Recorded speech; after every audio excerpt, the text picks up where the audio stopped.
That's right, this episode really is that short.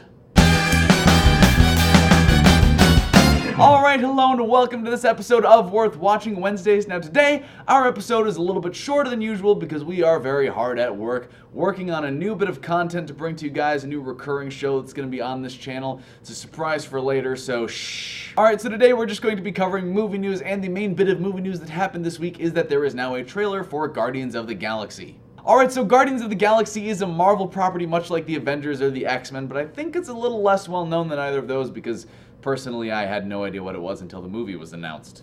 And I think that's one of the reasons that I liked the way the trailer was handled, and let me explain why. I think a lot of people going into this are not going to be familiar with these characters, are not going to be familiar with the story, and aren't really going to be sure why they should be excited for this or what's going on, because let's be honest, the whole concept is kind of weird. You have these characters who are this misfit band of like outlaws. Some are aliens, some are human, and there's a genetically modified raccoon in with them.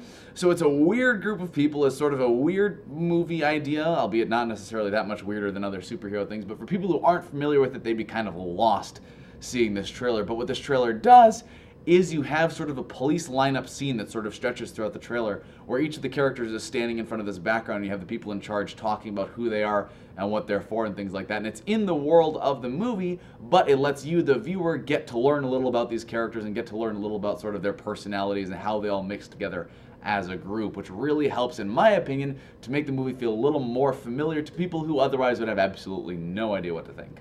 And this movie looks like it's going to be pretty funny, which is something I wasn't necessarily expecting based on what I'd heard about it, but it looks like it's supposed to be a largely comedy, so that should be interesting to see. One thing I didn't really understand about the trailer is that there was some stuff in the trailer that was very obviously censored for the trailer, and in ways it was just like, that really just, you could have just not put it in there and it would have felt a lot less awkward than awkwardly censoring this thing that you put in the trailer, but I don't know, it works. Anyways, that's really it for today's episode of Worth Watching Wednesdays. You can check out the trailer right here if you want to check that out. Like the video if you liked it, comment down below on what you think of the Guardians of the Galaxy trailer, and subscribe if you want to see more. Bye.